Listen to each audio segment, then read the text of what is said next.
So let's do something else, first at the UN. Let's do a pop quiz.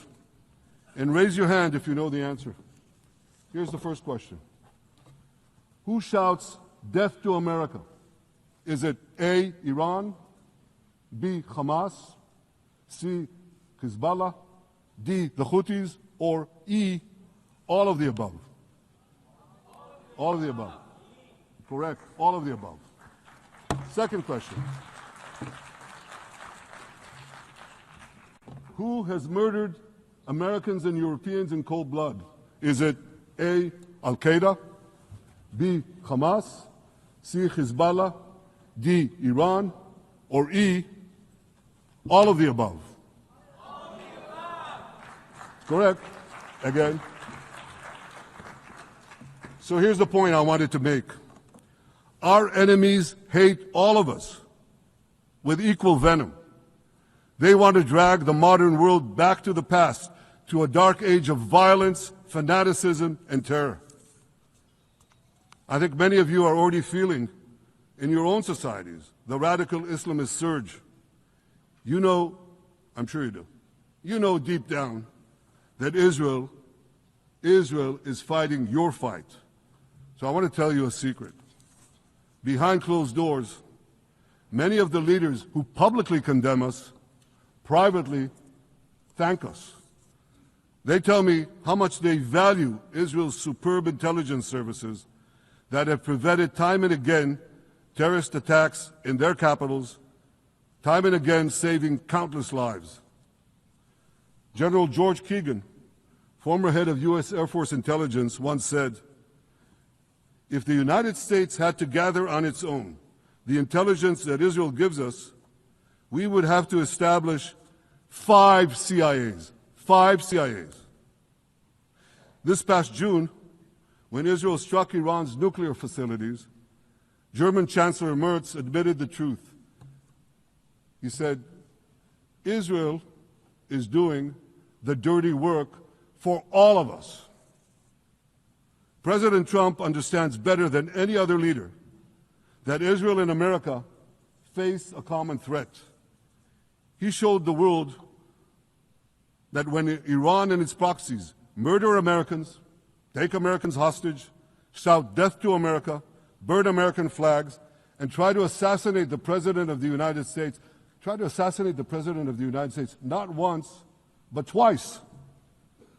He showed them there is a price to pay for all that. Hello, ladies and gentlemen, and welcome again to Syriana Analysis. I'm your host, Kevork Almassian. Thank you very much for tuning in to today's live stream. Whether you're watching us on YouTube, on Rumble, or on Ganjing World, and of course, special thanks, as always, to our dear friend Red Access for moderating the live chat and keeping the discussion flowing. Tonight, I want to take you on a journey, a long, detailed, and hopefully eye-opening journey, because the clouds of war, unfortunately, are gathering once again, this time over Iran. Now, this isn't just another conflict in the Middle East or West Asia. This isn't, in my opinion, intervention like Libya or Syria or even Iraq. What is looming over Iran has the potential to reshape the balance of global power, to destabilize the world economy, and even to accelerate the rise of a new financial system that could control not just money, but every aspect of our daily lives. So here is what we will cover and explore tonight. Why war with Iran is looming, the history, the doctrines, the strategies that have brought us here, the moves being made right now, military build-ups, political decisions, alliances, sanctions, betrayals, how Russia and China are calculating their response. This is important because our moderator sent me a video today in which Professor Jiang has had different predictions and different analysis. So I'm going to express my own opinion of how Russia and China could respond on a possible second phase of attack against Iran. 4, what happens if Iran closes the Strait of Hormuz, the world's most important energy checkpoint? And finally, how the economic shock of such a war could lead to a global reset. You remember a few years ago when during COVID they used to say the build back better, or we have to reset our global economy. This is basically a new world order built not on freedom, my friends, but on digital money and digital surveillance. So it's a lot to unpack, but this story cannot be told in headlines. It has to be told as a long narrative, right? Because war is never sudden, war is prepared step by step, and that preparation is exactly what we are seeing right now. So grab your tea, your coffee, whatever you prefer, and let's begin. Part 1, Iran, the long enemy.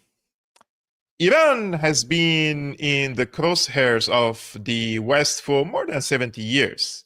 Let's go back to 1953. Mohammad Mossadegh, the democratically elected prime minister of Iran, made one decision that sealed his fate. He nationalized Iran's oil. He dared to take back control of his country's resources from British petroleum. And what happened?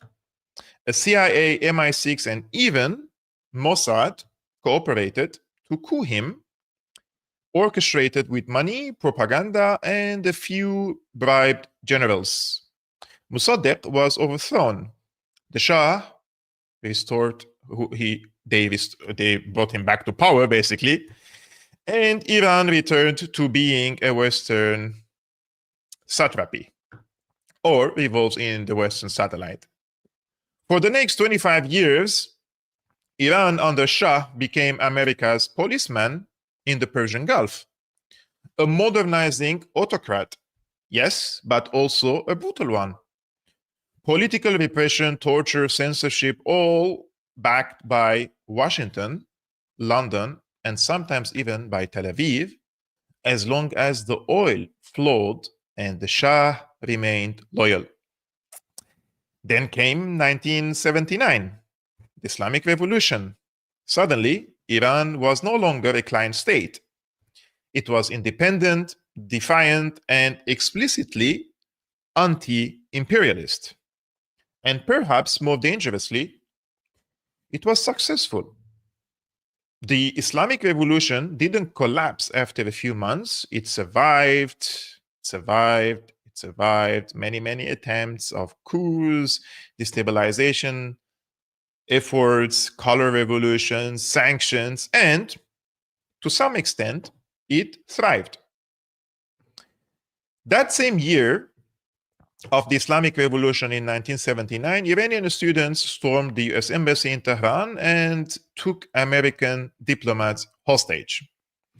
For Washington, this was humiliation, broadcast live on television. The bitterness from that event has never left the American political class. From that moment on, Israel was the enemy. So sanctions began, diplomatic isolation was imposed, propaganda waged against Iran, and then in the 1980s came the Iran-Iraq War.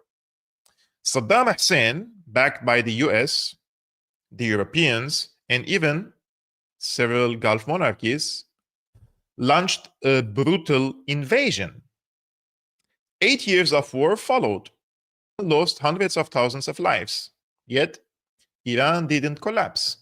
It endured. And that endurance, in my opinion, is the key to understanding everything that follows.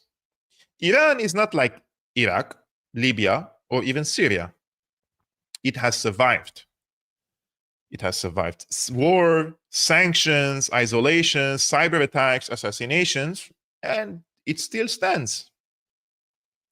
That resilience, in my opinion, makes Iran both admired by some and hated so much by others?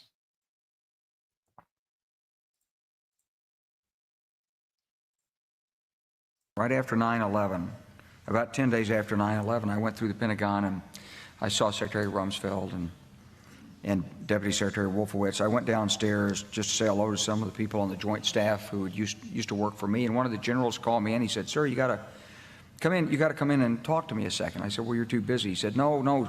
He says, "We've made the decision. We're going to war with Iraq." This was on or about the 20th of September. I said, "We're going to war with Iraq. Why?" He said, "I don't know." He said, "I guess they don't know what else to do." So I said, "Well, did they find some information connecting Saddam to Al-Qaeda?" He said, No. He says, "There's nothing new that way. They just made the decision to go to war with Iraq." He said, "I guess it's like we don't know what to do about terrorists, but we've got a good military and we can take down governments." And he said, "I guess if the only tool you have is a hammer, every problem has to look like a nail." So I came back to see him a few weeks later, and by that time we were bombing in Afghanistan. I said, "Are we still going to war with Iraq?" And he said, "Oh, it's worse than that."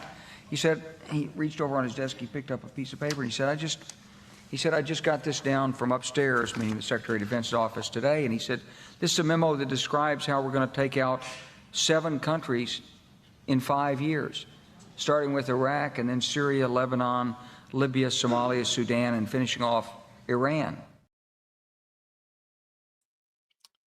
Finishing off with Iran. So if we do fast forward to 2001, after 9/11, Washington's foreign policy elite saw an opportunity to redraw West Asia or the Middle East.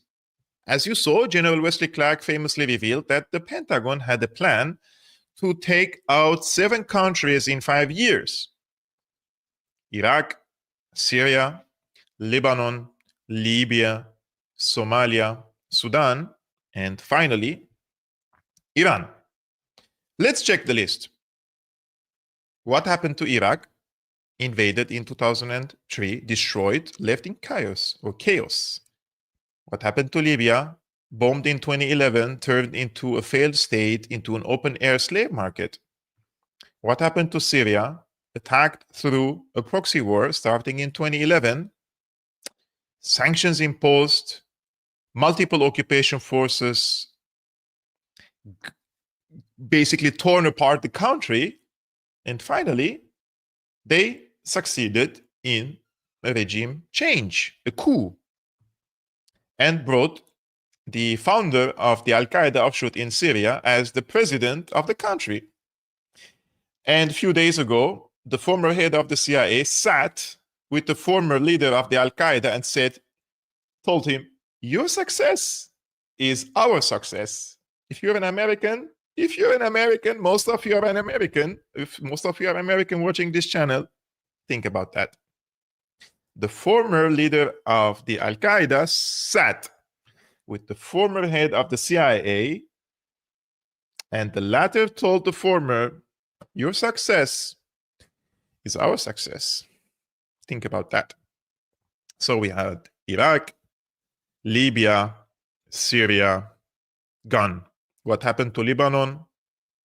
Under constant pressure, several invasions from the Israeli side, destabilized through economic collapse and political sabotage.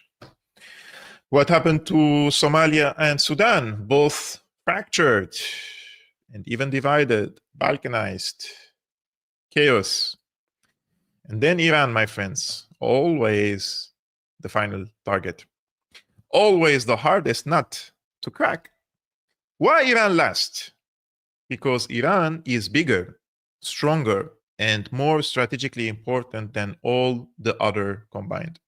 You can't just topple Iran the way you toppled Gaddafi or Saddam. Iran has a population of over 80 million people.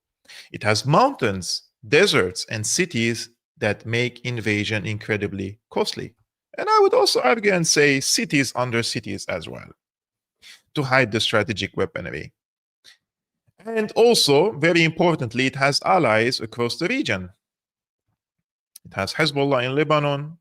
It has non-state actors, the PMO in Iraq. It has the Ansarullah in Yemen and several other non-state actors. It lost Syria, but still has other allies in the region. So Iran is not isolated yet, as much as some people think. Its position is definitely weakened in the region, but it's not finished. Iran still stands on its feet.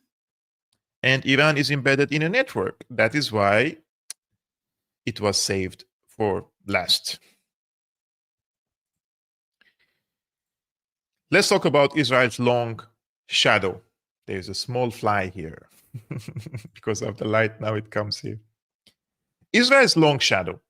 No discussion of Iran can be complete, in my opinion, without looking at Israel's role. From Israel's perspective, Iran is the ultimate threat.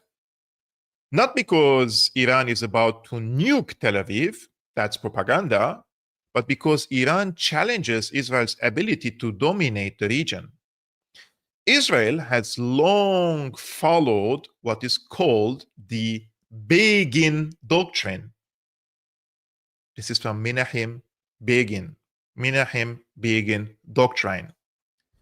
And this doctrine says, never allow an enemy state to develop the capacity to challenge Israel. Never allow an enemy state to develop the capacity to challenge Israel. Not to challenge, but the capacity to challenge. That's why Israel bombed Iraq's nuclear reactor in 1981, and that's why Israel bombed Syria's reactor in 2007 in Deir Zor. And that's why it has been assassinating Iranian scientists, launching cyber attacks on Iran's nuclear facilities, and pushing the United States and the collective West to go into a war with Tehran. But Iran is different from Iraq or Syria. As we said, it is bigger, stronger, and deeply committed to supporting the non-state actors in the region which challenge the US and Israeli dominance. Hezbollah in Lebanon, for example, is trained and armed by Iran. The Ansarullah in Yemen use Iranian technology and also training. And Palestinian groups are supplied one way or another by Iran. For Tel Aviv, this is intolerable because it means Israel can never enjoy unchallenged dominance in the region as long as Iran stands. That's why Netanyahu and others have spent decades lobbying Washington to confront Iran, because in their eyes, the question isn't whether Iran should be destroyed, but when. Listen to this very well. In their eyes, the question isn't whether Iran should be destroyed, but when should be destroyed. Let's go to the empire in decline and talk about Washington. Why push toward Iran now? Why this push of war now? We are in October 2025. Many people could argue and say, because America is in decline. Some people say the Iraq war was a disaster, Afghanistan ended in humiliation, and the war in Ukraine is bleeding resources and exposing limits. I believe the last one is the most correct one. Because in my understanding, after watching and monitoring and analyzing the wars in Afghanistan and Iraq, I don't believe the ultimate goal was a victory. I think the goal was to prolong the war as long as they can to generate and recycle more money for the military-industrial complex. But in Ukraine, this was a very strategic conflict against Russia, which up until this moment, it seems that they couldn't reach into any sort of decisive victory against Russia, but the contrary. So this is probably when people could more rightfully say America is in decline, when they couldn't knock out the Russian presence in Ukraine and humiliate the rising Russia. in Eastern Europe. And as you may know, my friends, empires rarely go quietly. They usually lash out to prove they are still relevant. And for Washington, I'm not saying it is going to collapse tomorrow, but certainly there is a certain level of decay in the strength and the projection of the strength of the US around the world. The US is no longer unchallenged. It is challenged. After the end of the Cold War, yes, for 20 years, the US has been the dominant power, the absolute dominant power. Nobody challenged the US, but now it is challenged. So if we take that into consideration, Washington still wants to prove itself as a relevant player, as a dominant player. So for Washington, Iran could be seen as the ultimate prize. Crushing Iran would send a message to Russia, to China, to every other challenger. It would send the following message: don't resist, or you will end up like Tehran. There is also the economic factor. The US military industrial complex needs wars. Contractors need contracts. Politicians need distractions. Not distractions, they need distractions and distractions, both, basically. And war is the oldest distraction of all. So despite the risks, Washington and Tel Aviv are moving the pieces into place. Now, we are going into a very interesting chapter, and this is the build-up against Iran. And I'm going to show you several indications why the US and Israel could wage a war very soon against Iran. Unless, of course, some diplomatic breakthrough happens, there could be an imminent war against Iran very soon.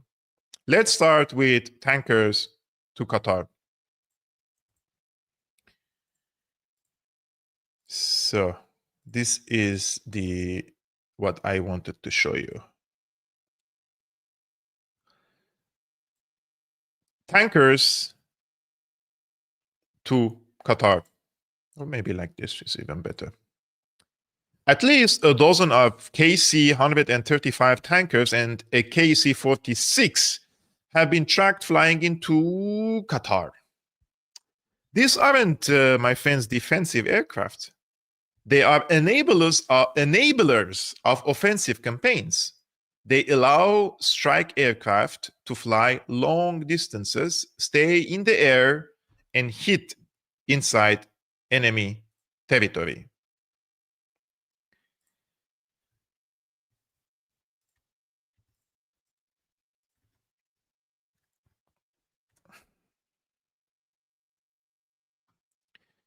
The second indication, Qatar's security guarantee. Trump has signed an executive order that treats any attack on Qatar as an attack on the US itself. Think about that. Al Udeid Air Base in Qatar houses over 10,000 American troops.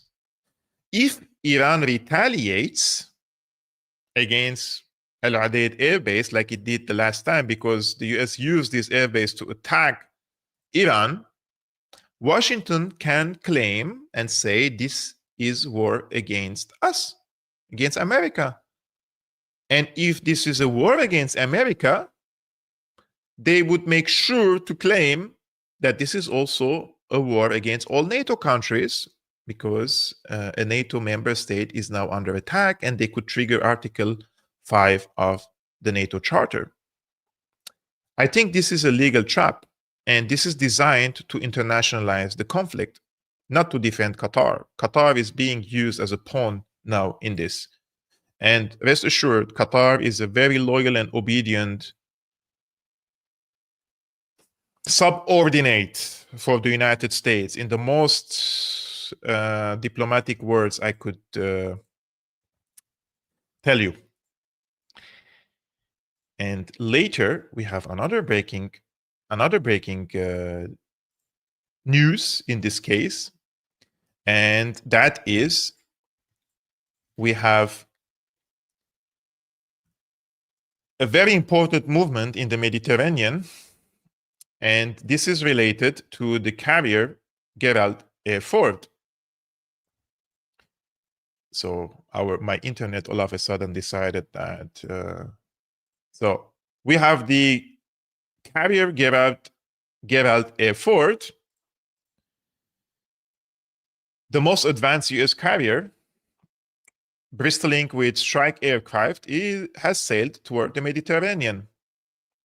As you see, it has already passed through the Gibraltar and now is near the shores of Spain, and it is moving east towards the Mediterranean, close probably to the Syrian shores. And this is, by the way, how every major US war began, with carriers, with tankers, with a slow but steady buildup. They used the same tactique, sending tankers to Qatar, and at the same time, aircraft carriers to the Mediterranean, to the Red Sea, to the Persian Sea. And the combination of them were used against Iraq. So they're copying the same strategy now. And finally, there is another news. Turkey freezes Iranian assets. I'm laughing because Iranian policymakers sometimes, I believe, are beyond, let's use the most diplomatic word for that, not so smart. And now even Turkey has joined in, freezing Iranian banks, research centers, and companies under new sanctions. Another betrayal, another Muslim Brotherhood betrayal from Qatar and Turkey, another sign that Iran is being isolated ahead of confrontation. Each of these moves that I mentioned, tankers to Qatar, Article 5 type of security deal with Qatar, between the Qatar and the United States, the carrier Gerald Ford in the Mediterranean, Turkey freezing Iranian assets. Each of these moves on its own might be explained away. Together, they paint a clear picture. Preparation for war. 100%. No doubt about that. So, what about Iran's response? What is Iran's strategy? Iran, as we said, is not Iraq. Iran's strategy is not to fight America tank for tank or plane for plane. Its strategy is asymmetric. Thousands of missiles, probably tens of thousands of missiles, drones, allies, non-state actors in the region, and one key choke point, very, very important, the Strait of Hormuz. Iran knows it cannot destroy America, but it can make war unbearably costly. It can rain missiles on US bases. It can unleash Hezbollah on Israel.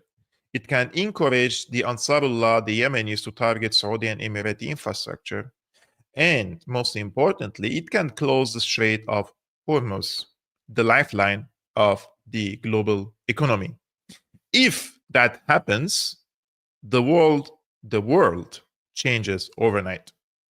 I'm not exaggerating about that.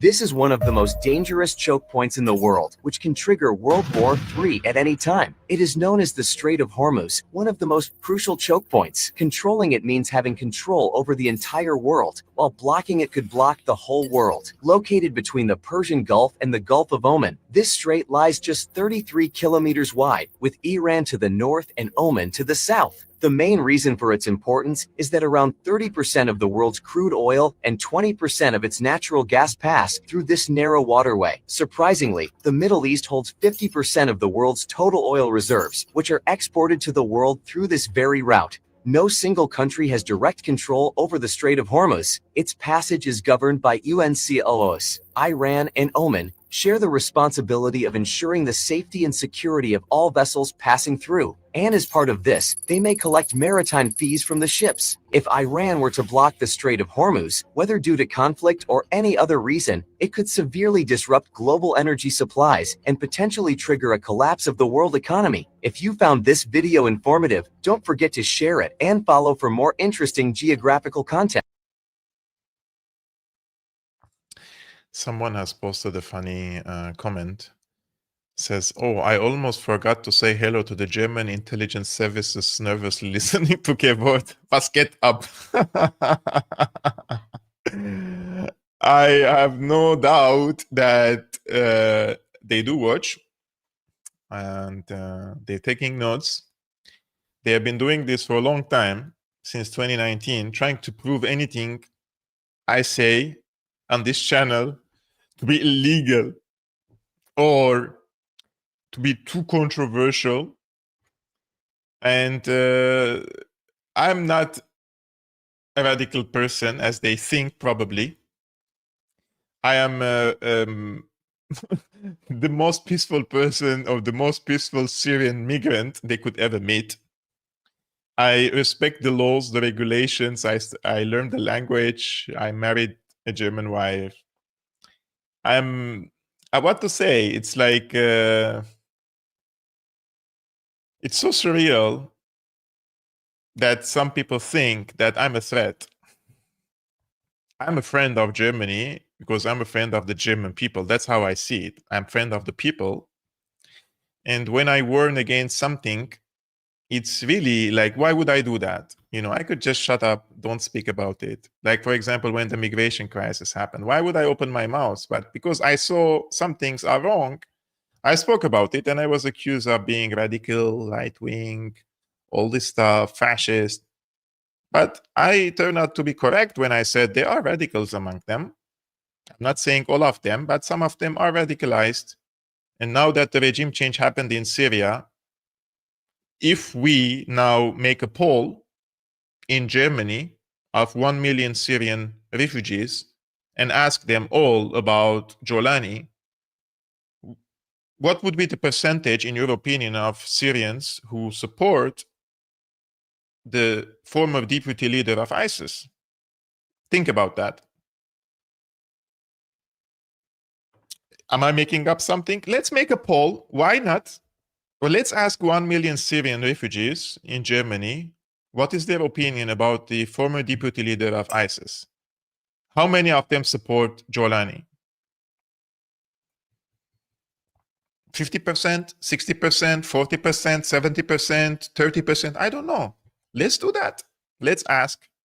And accordingly, let's decide how many of them could integrate into the German society, basically, or respect the different cultures and different religions and the values that coexist here. Because if you support the deputy leader of ISIS, then I don't really believe that you could respect German values, European values, Christian values. I don't think. That is my opinion. That's not a radical opinion, by the way. But let's continue with the Strait of Hormuz. The Strait of Hormuz is just 20 miles, by the way, 20 miles wide as its narrowest point, at its narrowest point. Yet 20% of the world's oil and 1/3 of the liquefied natural gas pass through it. So 20% of oil, global oil, and 1/3 of liquefied natural gas. Huge. If Iran mines those waters, if it launches missiles at tankers, if it simply threatens shipping, insurance costs skyrocket, and trade grinds to a halt. Oil prices could triple. Inflation would surge. Economies would collapse. Japan, South Korea, China all rely on that strait. Europe, already strangled by energy shortages because they don't want to buy gas from from Russia, would face economic disaster. And what about the United States? It would face a choice: send ground troops to reopen Strait of Hormuz, which means invading Iran, which in my opinion is an a mission impossible, or accept global chaos. That is Iran's strategy: turn geography into a weapon. Today, I published an article on Substack, and the subtitle of the article, which I picked, was Iran cannot win the war with the US, but it can ensure everyone loses with it. If you want to read the article and show support on Substack, I would really appreciate it. Here is the link. I just dropped it in the live chat. Or simply you could go after the live stream to my Substack, personal Substack, Kevork Almassian, where I am also publishing opinion articles. Now, let's go to Russia and China. I think this chapter would be interesting for also our moderator with Access, who today sent me an email attached with a video from Professor Chiang, who the other day I spoke about him and recommended that the people listen to him. I'm not saying you should believe everything he says. I don't say I endorse him, but some of the things he says are interesting, right? So what would be the reaction of Russia and China, in my opinion? Russia would welcome, this would shock many people, Russia would welcome a US war with Iran. How? Why? Russia would welcome a US war with Iran? Because it ties down American forces, relieves pressure in Ukraine, and accelerates the fracture of NATO, and forces the United States to allocate huge resources in the Middle East. Russia, of course, won't send troops to Iran, but it will quietly help Iran with intelligence and sometimes weapons. What about China? China will be more cautious because China depends on Iranian oil, but won't risk direct confrontation, of course, with the United States. So China will posture itself as mediator while securing its own supplies elsewhere, probably more from the Russian side. But then when the prices skyrocket because of this event, Russia will make huge economic profits and China's economy will suffer. So they will posture themselves as mediators, the Chinese, while securing their own supplies elsewhere. And like Russia, China could benefit from America's overstretch. So neither China or Russia will come to save Iran directly. Forget about it. They just want to let America bleed and overstretch and overspend, right? And this led us into the economic earthquake. If we want to speak about the economic earthquake, we have to zoom out a little bit. A war in Iran combined with a closure of Hormuz would trigger a global economic earthquake. Oil and gas prices would surge, inflation would explode, shipping would collapse, and at the heart of it all lies the dollar. The dollar is strong not because it is backed by gold, but because it is backed by belief. The belief in US stability, the belief in US power, the belief in the petrodollar system. But if that belief cracks, the dollar could collapse. And when empires face economic collapse, they reach for the reset button, the Great Reset. How many times we heard about the Great Reset only a few years ago during Corona? Remember that. World War I reshaped the global economy. World War II created the Bretton Woods system. A war with Iran could be the excuse for a new reset. A new financial system designed not for freedom, but for control. And this leads us to the digital prison. And we arrive at this point at a really chilling part. The solution to crisis will be presented by these so-called elites, the cabals, as central bank digital currencies, CBDCs. When crises happen, they will present the solution. And they will say the CBDCs are the solution. They will be sold as modern, efficient, safe. But in reality, they are programmable, my friends. These monies are programmable. Governments will be able to decide where you can spend, what you can spend on, and whether you can spend at all. Combine that with digital IDs and biometric tracking, and you have a system of total control. Not a prison with walls, but a prison of algorithms. A system where dissent is impossible. Not because you're arrested, but because your digital wallet stops working. And war is the perfect excuse to roll this out, because in crisis, people accept control in exchange for safety. But I'm not here to say I have warned you. I'm not here to philosophize. But I truly believe that this is what they're planning for. This is the escape from the trillions of dollars of debt in the US. They will definitely try to use these crises to send us into digital prison. And once you are in it, you cannot really leave it. It's not optional. It's not like you can join the club and then leave. No. Once the walls of the digital prison are built and you walk into it, I think the walls are already built. The infrastructure, the technological infrastructure is already there. But once you walk inside the digital prison, there's no way out. Now, some people could say, what is your solution? What are you recommending? What should we do? The other day, I was reading for my friend Neil Oliver, and he said, we are 6 billion people. We are probably 8 billion people.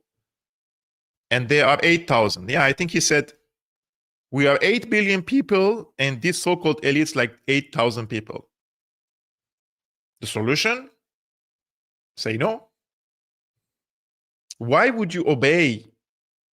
Why would you obey such an Orwellian and dystopian solution for your future? I'm sure you're going to still live for more years, decades probably. Why would you suffer? Why would you give up voluntarily? And why would you allow a dystopian scenario for your own children? You should feel responsible, right? This is my opinion about this. Let's be very, very careful about this type of digital IDs and all these CBDCs. Whatever they're telling you about them, it's not the case. But they will say, oh, we need to adopt digital IDs to limit migration, illegal migration. Whatever they're telling you about these things are false. It's all about control. These people reach to a point where everything becomes about control. When you have tens of billions of dollars, it is no longer about money. It is about control. That's the cycle of history. I have made 4 minutes video about the issue of digital IDs and why it is very, very dangerous. I'm going to play to you now. They told us it was a conspiracy. They mocked, ridiculed, and silenced anyone who dared to warn about the coming system of control.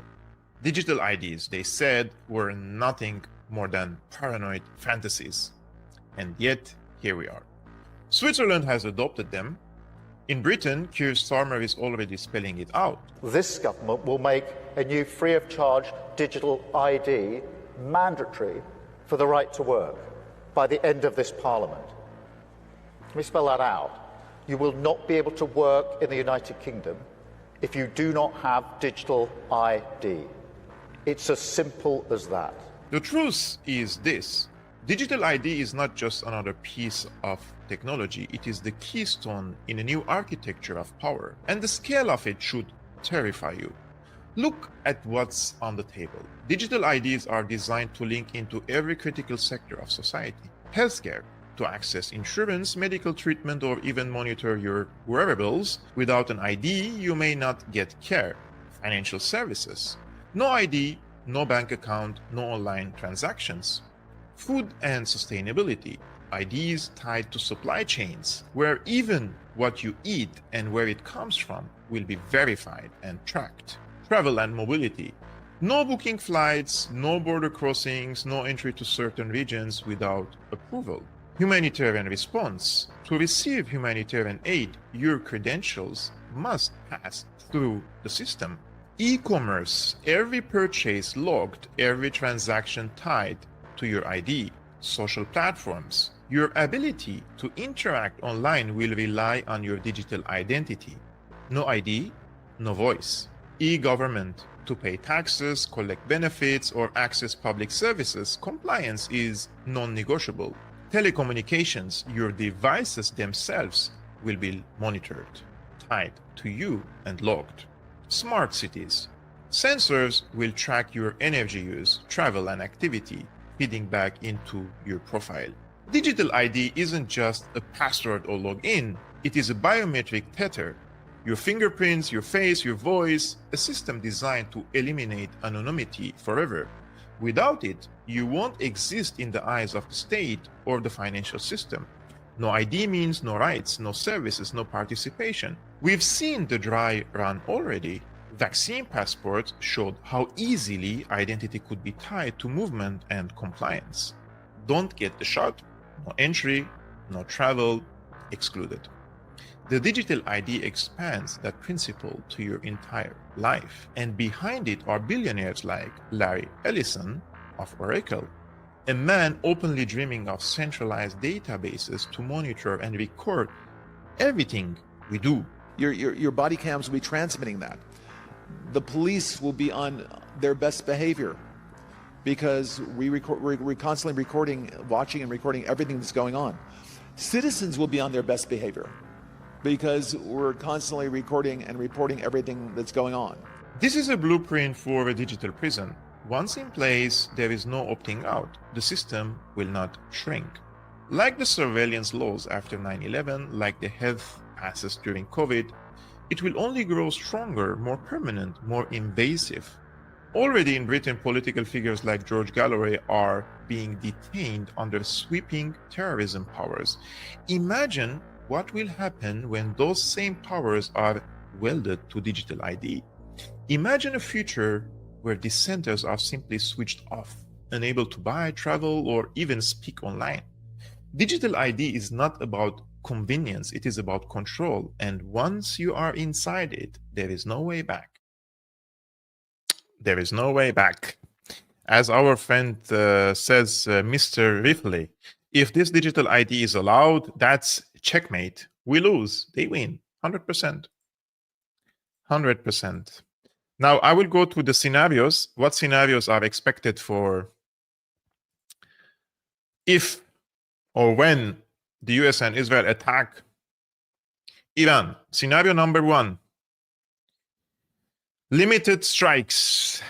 Israel and the US bomb Iran's facilities, hoping to cripple it. Iran retaliates, but carefully. Tensions rise, but all-out war is avoided, just like the last phase of hostilities. Scenario 2, Hormuz closure. Iran retaliates by shutting down Hormuz. The global economy collapses. Pressure mounts for America to invade. Our friend Kereen, she says, yeah, Iran should block Strait if Article 5 invoked. Should Iran do it or not? That's not, I don't know. to be honest with you, but that would be the last resort, in my opinion, if there is an existential threat against Iran. I agree. And thank you so much, guys, for the super chats and the support that you're giving for Syriana Analysis. So scenario number 3 is quagmire.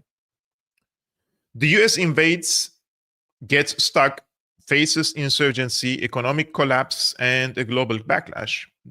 The US empire weakens further, while Russia and China gain ground. Scenario 4, wider escalation. Hezbollah, Ansarullah, and the PMO join in. Israel escalates. Regional states collapse into chaos. The war spreads across the entire West Asia or the Middle East. Now, if you want to see the bigger picture, at the end of the day, my friends, this is, in my opinion, is not just about Iran, right? It is about the future of global order. If Iran falls, America reasserts dominance and Eurasian integration is broken. If Iran resists and drags the US into a quagmire, the US empire collapses faster and multipolarity rises. But whether we end in multipolarity or in digital tyranny depends on how the reset is handled. Because make no mistake, crisis will be used to impose control. It has always been, and it will, this time will not be an exception. Crisis will be used to impose control. The Strait of Hormuz is not just a choke point for oil. It is a choke point for the future of humanity.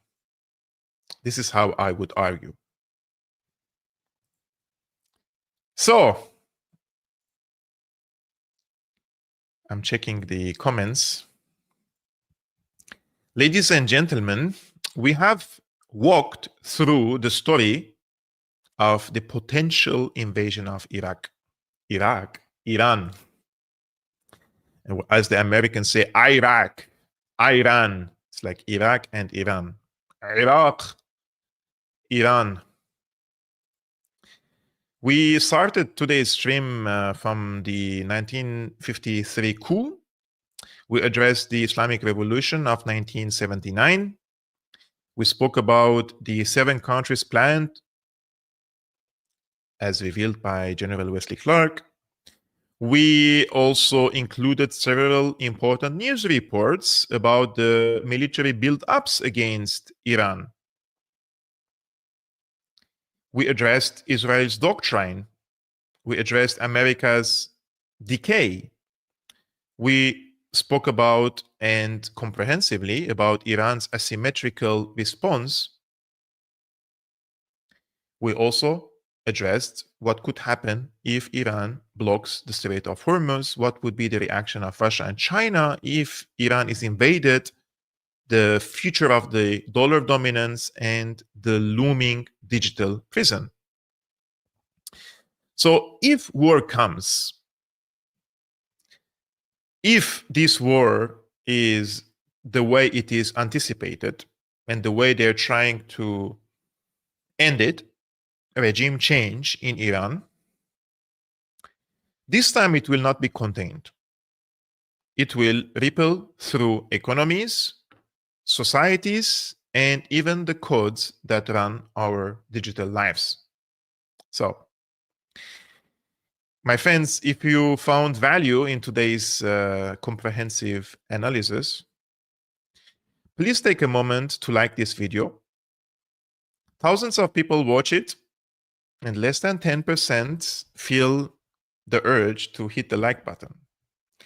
But if tens of, let's say 10,000 people watched it, and only 10% of them click the like, but then they returned back, which means they like the content. So if you like the content, I would really appreciate it if you hit the like button, thumbs up. That really helps my channel to navigate through the algorithm. This content reaches to more people. I put a lots of efforts to prepare these streams every day to you. and share it with your friends. You can just copy the link and send it to your friends, and subscribe to Syriana Analysis. We are over 104,000 subscriptions, so you don't miss future streams. These small actions help me break through the censorship algorithms, And if you would like to go a step further,